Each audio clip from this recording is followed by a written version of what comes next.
Hi friends, ನೀವು ಇನ್ಸ್ಟಾಗ್ರಾಮ್ನಲ್ಲಿ reels videos ನೋಡ್ತಾ ಇದ್ದೀರಾ? ನಿಮ್ಮ ಮೊಬೈಲ್ ಡಾಟಾ ಬೇಗನೆ ಖಾಲಿ ಆಗ್ತಿದೆಯಾ? ಹಾಗಾದರೆ ನೀವು ನಿಮ್ಮ ಮೊಬೈಲ್ ಡಾಟಾ ಆದಷ್ಟು ಉಳಿಸಬಹುದು. ಹೇಗೆಂದರೆ ನಾನು ಇವಾಗ ನಿಮಗೆ ಹೇಳಿಕೊಡುತ್ತೇನೆ. ಅದಕ್ಕಿಂತ ಮುಂಚೆ please like, share and video ಕೆಳಗಡೆ ರೆಡ್ ಕಲರ್ದು ಒಂದು ಬಟನ್ ಕಾಣಿಸ್ತಾ ಇದೆ, ಅದನ್ನು ಒತ್ತಿ. ಹಾಗೆ ಪಕ್ಕದಲ್ಲಿರುವ ಬೆಲ್ ಐಕಾನ್ ಒತ್ತಿ. ನಾನು ಹಾಕುವ ವಿಡಿಯೋ ನಿಮಗೆ ಬೇಗನೆ ನೋಟಿಫಿಕೇಶನ್ ಬರುತ್ತೆ. ನಿಮ್ದು ಇನ್ಸ್ಟಾಗ್ರಾಮ್ ಪೇಜ್ ಈ ಥರ ಓಪನ್ ಆಗುತ್ತಾ? ಓಪನ್ ಆದ್ಮೇಲೆ ನೀವು ಕೆಳಗಡೆ ಒಂದು ಬಟನ್ ನೀವು ಇನ್ನು ಯಾರ್ಯಾರು ನನ್ನ ಇನ್ಸ್ಟಾಗ್ರಾಮಲ್ಲಿ ಫಾಲೋ ಮಾಡಿಲ್ಲ, ಡಿಸ್ಕ್ರಿಪ್ಷನಲ್ಲಿ ಇನ್ಸ್ಟಾಗ್ರಾಮ್ ಲಿಂಕ್ ಆಗಿರ್ತೀನಿ, ಅಲ್ಲಿ ಹೋಗಿ ನೀವು ಫಾಲೋ ಮಾಡ್ಬೋದು. ಕಾಣ್ತಿರುತ್ತೆ, ಅಲ್ಲಿ ಕ್ಲಿಕ್ ಮಾಡಿದಿರಿ ನಿಮ್ಮದು ಇನ್ಸ್ಟಾಗ್ರಾಮ್ ಪ್ರೊಫೈಲ್ ಪೇಜ್ ಈ ಥರ ಓಪನ್ ಆಗುತ್ತೆ.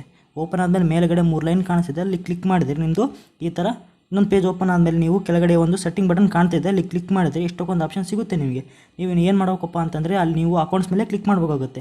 ಕ್ಲಿಕ್ ಮಾಡಿದ್ರೆ ನಿಮ್ಮದು ಇಷ್ಟಕ್ಕೊಂದು ಆಪ್ಷನ್ ಸಿಗುತ್ತೆ. ನೀವೇನು ತೊಂದರೆ ಆಗೋದು ಬೇಕಾಗಿಲ್ಲ, ನಾನು ನಿಮಗೆ ಹೇಳ್ಕೊಡ್ತೀನಿ. ಇವಾಗ ನೀವು ಸೆಲ್ಯುಲರ್ ಡಾಟಾ ಅಂತ ಒಂದು ಆಪ್ಷನ್ ಇರುತ್ತೆ, ಅಲ್ಲಿ ನೀವು ಕ್ಲಿಕ್ ಮಾಡಿದರೆ ನಿಮ್ಮದು ಡಾಟಾ ಸೇವರ್ ಮೂಡ್ ಬರುತ್ತೆ. ನೀವು ಅಲ್ಲಿ ಎನೇಬಲ್ ಡಿಸೇಬಲ್ ಮಾಡ್ಬೋದು. ನೀವು ಎನೇಬಲ್ ಮಾಡಿದರೆ ನಿಮಗೆ ನಿಮ್ಮ ಮೊಬೈಲ್ ಡಾಟಾ ನೀವು ಈ ವಿಡಿಯೋ ನೋಡಿ ಇನ್ಸ್ಟಾಗ್ರಾಮ್ ಡಾಟಾ ಸೇವರ್ ಮೂಡ್ ನೀವು ಎನೇಬಲ್ ಮಾಡಿದರೆ ನಿಮ್ಮ ಮೊಬೈಲ್ ಡಾಟಾ 50% ಉಳಿಯುತ್ತದೆ. ಪ್ಲೀಸ್ ಲೈಕ್ ಅಂಡ್ ಸಬ್ಸ್ಕ್ರೈಬ್ ಮಾಡಿ. ಹಾಗೆ ನಿಮ್ಮ ಅನಿಸಿಕೆ ಕಮೆಂಟ್ ಬಾಕ್ಸ್ ಅಲ್ಲಿ ಕಮೆಂಟ್ ಮಾಡಿ. Thanks for watching.